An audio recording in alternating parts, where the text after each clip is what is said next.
Professor Charles Pattie from the University of Sheffield, a fine institution.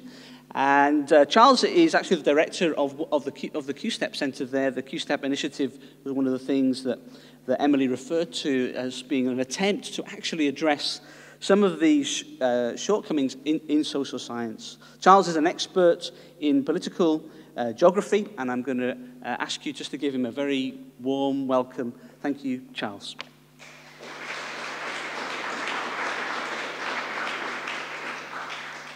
Right. Okay, so what I want to do is, we're off, is give me a bit of background about what happens with elections and with voting behaviour. I guess one issue here, oops, I'm not going the wrong way. No. There we go. Right, so elections are great for people like me because they generate huge numbers of numbers. We've got lots and lots of data. We know huge amounts about it.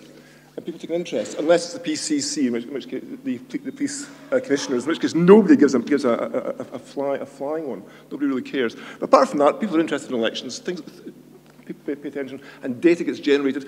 And there's tons of it. We have people like John who spend their lives on television telling us all about the trends. So we should know a lot about this. So we've got a good grasp, haven't we? We know what's happening here, but actually, sadly, very often we don't.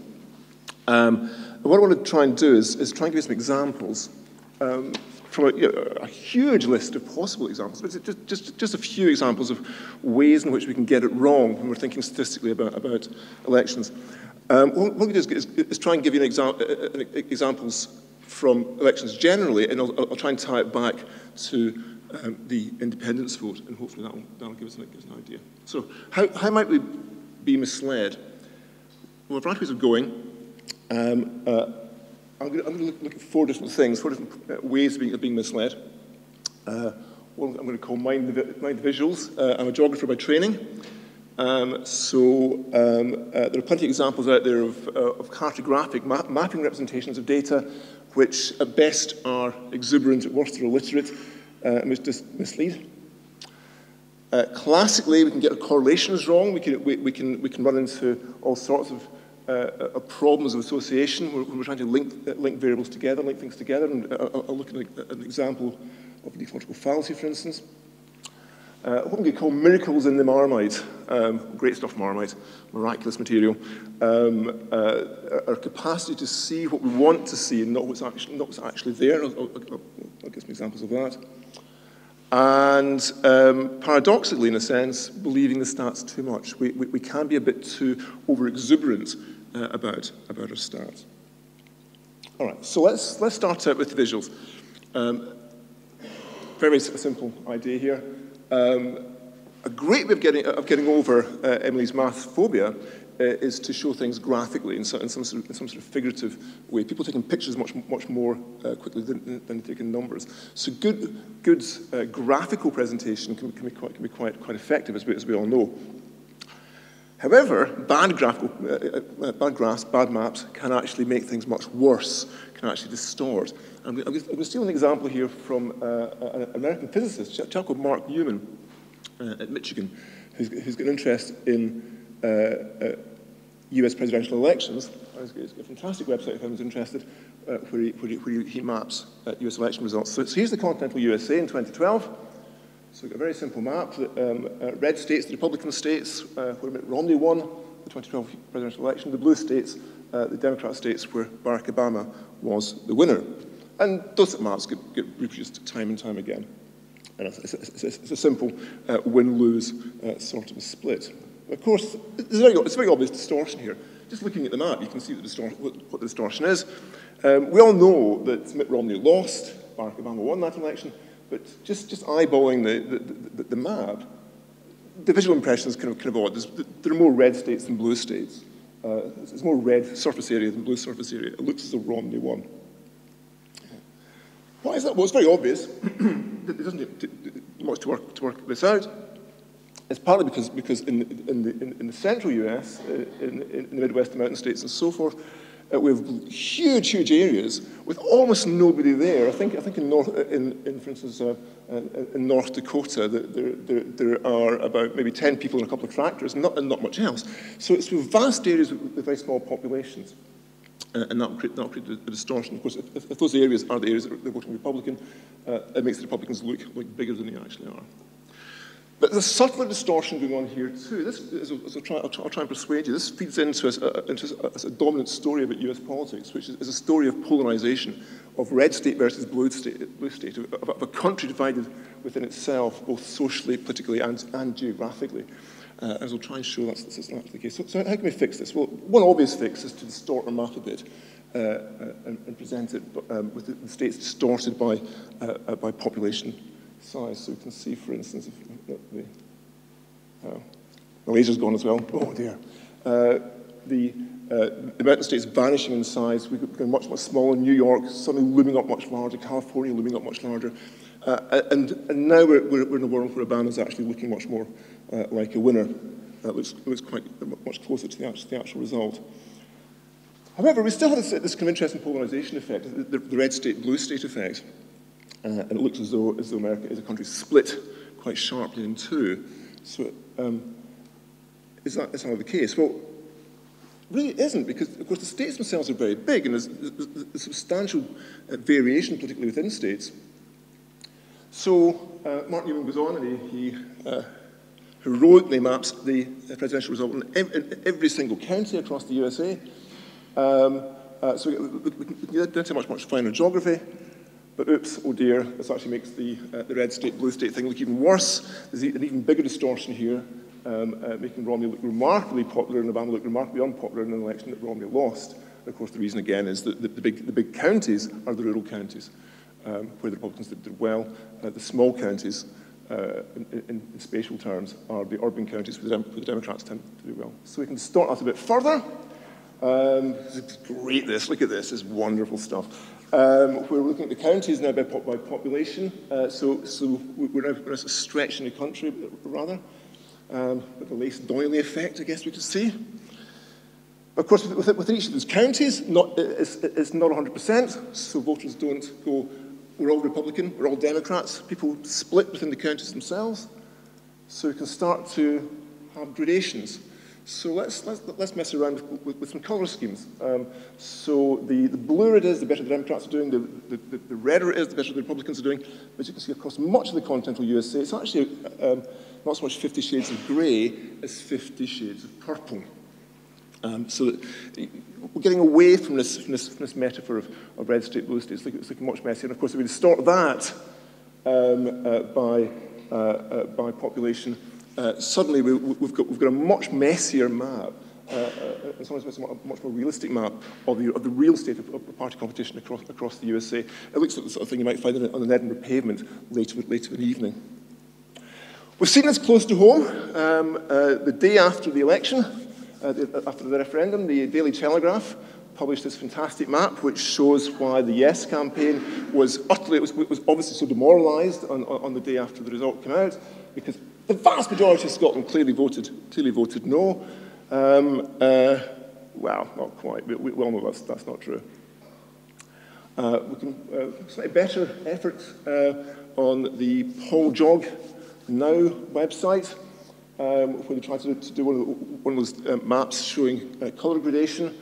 And again, as you can see, most of the map, the redder, the stronger the no vote in the area, the bluer the stronger the yes vote, and most of the country is kind of in the purple middle somewhere, showing a relatively close competition across the country.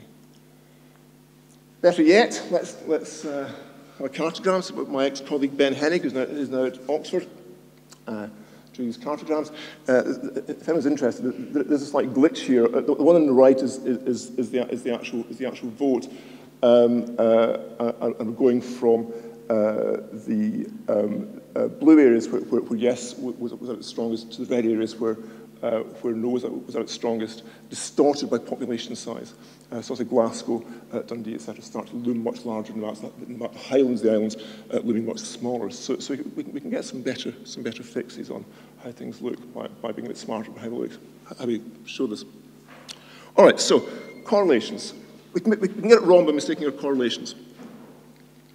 So for instance, no, okay, John, as a psychologist, will know this actually isn't quite true. I'm going to tell you a slight fib as a means of trying to illustrate something. But one classic correlation problem is the ecological fallacy, where we take area data and use associations between variables at an area level to tell us about how individuals work. So a classic example might be if we found that there was a correlation between support for the far right in an area and that area's concentration of black minority ethnic voters, such that the higher the proportion of black minority ethnic voters, the higher the vote for the neo-Nazi far right. Would we then be justified in saying that it was black minority ethnic voters who were voting for the far right? And it's a strange sort of political masochism. Surely not. And clearly there's an ecological fallacy operating here. What's happening is white racists vote for the far right, not black minority ethnic voters. However, we have seen some examples of this in the referendum debate as well. This is one of my favourites, which was published a couple of days after the result in the BMJ, the British Medical Journal. Usually quite good at these things, but a wonderful graph. I've messed around with it slightly just to make it a little more dramatic. But some people in the BMJ published a letter very shortly after the result came out, looking at the referendum vote up the y-axis against local authority mortality rates, standardized mortality rates along the y-axis. And as you can clearly see, only the dead vote yes, which is a little bit alarming when you come right down to it. To be fair to them, they actually do say in the report, in the letter, we're aware this could be an ecological fallacy. So at least they're up with it.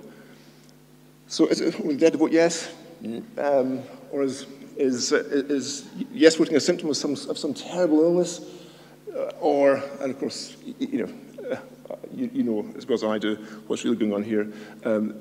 There's some intervening variable effect going on here. Mortality is a proxy for something else linked to, for instance, deprivation, inequality, and low income. So there's something else happening. So a bit of over-exuberance can lead us into some rather strange places. Okay, what about the Marmite jar? I think I'll explain what I mean by that in a second. But a bit of evolution helps here. We are, as humans, we're no longer the tool-using apes. We now know that lots of apes use tools. So we're no longer the tool-using apes. We're probably not even the language-using apes, because several apes have language schemes of various sorts. But what we're very good at, in an evolutionary sense, is spotting patterns. Humans are very, very good at spotting patterns. And it probably gives us an evolutionary advantage, because as you're walking through the undergrowth, the last thing you want to meet is a tiger lurking in the bushes. So, but by spotting patterns quickly, we can spot danger coming before that tiger pounces on us. However, that well-honed skill that kept us alive millions of years ago can go wrong. And here's where the Marmite jar comes in. We've all seen examples of this sort of thing, where hallelujah, Christ miraculously appears in the Marmite. Who knew that you liked a breakfast condiment? Who knew? Of course, what's going on here is something very simple. It's simple psychology. What we're doing is we're imposing a pattern on something that's actually quite random. And we're very good at this. It's why Christ keeps appearing in the most unlikely places. We're very good, or Che Guevara, if you prefer, or Russell Brand, actually, if you prefer. Keeps popping up in the strangest possible places. We're imposing a pattern. So, for instance, this is slightly controversial. One view that one did see occasionally bandied about in the media was this. Simon Jenkins in The Guardian, for instance, shortly before the independence vote, told us that it was very much a function of rising levels of Scottish nationalism, rising national identity in Scotland, a decline in Britishness, a rise in Scottishness. But is this actually true? So I've looked at some data from the Scottish Social Attitude Surveys, and here you can plug John's fantastic website. which had the data superbly available for us. What Scotland thinks is a gem of its kind. Please do use it. It's wonderful. If we look at a way of asking this, the so-called rail question, where people are given a range of possible identifications. Are you entirely Scottish? Are you more Scottish than British? Equally Scottish than British? More British than Scottish, but a bit Scottish? Entirely British, not at all Scottish, or something else? The interesting trend over time, going back to the late 90s and up to this year, the interesting trend in that data is the proportion of people who say, I'm entirely Scottish, I'm not British, it's actually gone down. Intriguingly, it's dipping. It's running the opposite way to what you'd expect. Something more interesting is happening. This isn't just about a simple a clarification of the national identity picture. There's something rather more interesting happening, and the data tells us a more sort of nuanced, a subtler story. It's not that people in Scotland feel any less Scottish than they did, but the intensities are shifting, but not necessarily in the way that you necessarily think. And of course, that trend can reverse at any point. This is not inevitable that this continues, but the trend up until the referendum year actually was running downwards rather than upwards. Similarly, we can get misled by trends. We think that they're running quite solidly. A famous example in psephology is David Butler and Donald Stokes, the founding figures of modern British electoral studies, who in their landmark 1969 book, Political Change in Britain, famously predicted that the future was Labour. The world was heading in Labour's direction. Labour had more identifiers than the Conservatives, more working-class voters than the middle-class voters. The future was clearly Labour. What happened a year later? Labour lost the election and only won two more elections, both in 1974, between 1969 and 1997. The future certainly wasn't Labour. The short-term trend gets mistaken for long-term trend.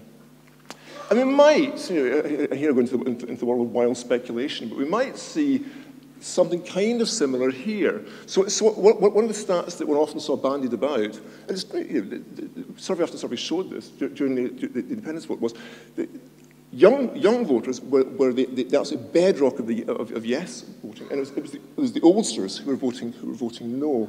And here, for instance, is a not untypical poll.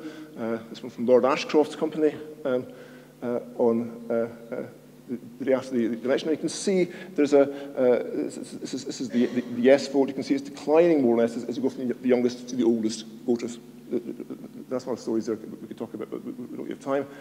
However, does that mean the future has to be an independence future? As the old chaps and chapesses die off at the top end of the graph and they're replaced by these eager young people at the bottom, does that mean that independence is the wave of the future? Well, maybe it does. But then again, maybe it doesn't. And Quebec's a fascinating example here. So if you look at Quebec and their experience of independence voting in '95, and then this year, when they didn't have a referendum, again, the same youth effect, but young voters in Quebec became less likely to vote yes over time, not more likely to vote yes over time. So the trend's not inevitable. We shouldn't assume inevitability. Another famous mistake. Oops, in so many respects. In 1992, this man, as we all know, won the election. And at the time, some very eminent people, who we won't name, but let's give them an appropriate name. We'll call Professor Anthony King of the University of Essex, said, well, this is it. If Labour can't win in 1992, they'll never win again. 4 elections in a trot, they've lost. Labour, the Conservatives have won. This terrible year for the Conservatives. The Conservatives still win. What happens 4 years later? Oh, it's that chap. Don't trust the trend. And similarly, let's get an independence example. Again, let's go to Quebec. Quebec has the never-ending. The issue's always there. Every 20 years or so, or 25 years, they seem to have another burst of this. So the 1980 referendum, 60-40 split, no to yes. That narrowed to almost to a wafer-thin result in 1995. Look what's happening now in the polling now in Quebec. they're back to the 60-40 split. So there's nothing inevitable about these trends. Trends can bounce around all over the place, and we shouldn't read too much into short-term trends. Okay, so my last area, I guess, is suspension of disbelief. There's a lot of faith that goes into polls, into polling evidence around elections. People put a lot of trust in what the polls are telling them. But what happens is the polls actually start to make consistent mistakes, and that certainly happens again. Let's do 1992 again. Well, an election that obsesses psephologists. So here's the polling across the life of the Parliament from 1957 to 1992. And anyone who remembers the era will remember this was the era of the poll tax, the era of conservative splits emerging over Europe. Mrs. Thatcher was defenestrated, replaced by John Major. So quite a turbulent period for the Conservatives. And for the first half of the Parliament, the Conservatives were on the slide. And of course, that's one thing that contributed to Margaret Thatcher's downfall. And Labour was very much in the ascendancy. The Lib Dems were just kind of fluttering along as the Lib Dems do. However, midway through, goes Mrs. T, the polls start to narrow again, but right up until election night, right up until the campaign itself, the polls were suggesting at least a fairly close result. So possibly a hung Parliament or a narrow Labour win. And of course, this led to, not so very far from where I now live, in Sheffield, this man famously saying, "We're all right." And no, he wasn't, as we know. But the view persisted into election night itself. Here, for instance, I'll spare the BBC's blushes. So here's ITN, the ITN Oracle prediction at close of poll in 1992, suggesting the Conservatives were going to fall short of an overall majority. And as we know, they actually didn't. That's not what happened. Who was all right? John Major was all right, and he won the election with a perfectly workable parliamentary majority. So what happened? Lots of things happened. The polls did make some very consistent mistakes. There was a bit of late swing. But one of the big contenders here is the so-called spiral of silence effect, where when a particular view is seen as being particularly unfashionable or particularly difficult to hold, people will stay quiet, won't admit to holding that view, and so polls tend to underpredict the view. And of course, that becomes a self-fulfilling prophecy. As the polls underpredict a certain point of view, it becomes even less fashionable, and so down it goes in a classic spiral of silence. There's a fair bit of evidence that this happened in 1992. Lots of Conservatives didn't want to admit to being Conservative. Well, what about the independence vote? And again, I've raided John's website again. It's another plug for what Scotland thinks. Where he's got all the polling data for almost all the polling companies, all the way through the contest. I've taken here the last few months, and as we know, as the contest got closer, it actually got closer. The polls began to narrow quite fast. So until in the last few weeks, they were very close indeed. So we've got a sudden tightening of the race in the last days and even the last hours of the campaign. But then things having narrowed, widened back out again on the result, and from almost neck and neck in the polls, we ended up with 55% no, 45% yes. So was that a late swing? Well, a bit of it probably was late swing. There certainly is some evidence of late swing here, but it could also be a bit of a spiral of silence. Here's the last couple of weeks, and the dotted lines are the actual results. As you can see, the polls in the last days was homing back out to the actual results. A lot depends on an electrifying moment in the last couple of weeks when YouGov, Joe Twyman, who runs YouGov, is an ex-student of mine, so I take no responsibility whatsoever. YouGov came out with a poll which put yes ahead, which was a sensational moment in the campaign. May have silenced a few no supporters in the polls. So we could actually be looking out at a sort of spiral stance effect here. Was it really happening? I'm not sure we really know yet.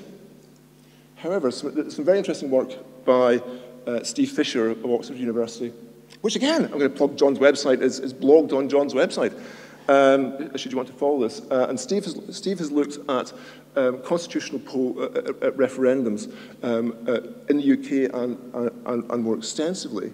And one of the most consistent things that he finds is that again, the reasons we could go into for why this might be the case, but one of the most consistent findings of his work is that more often than not, opinion polls tend to overestimate support for constitutional change compared to the actual result in referendum after referendum.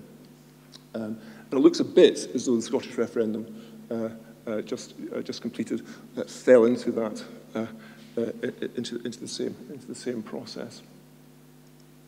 So, my punchline, if you like, is this: a little healthy skepticism goes an awful long way. Don't believe everything you see. Don't read too much into trends, because trends can always turn. Trends can always shift around. Apply a bit of Occam's razor, a bit of well-placed common sense will help avoid a lot.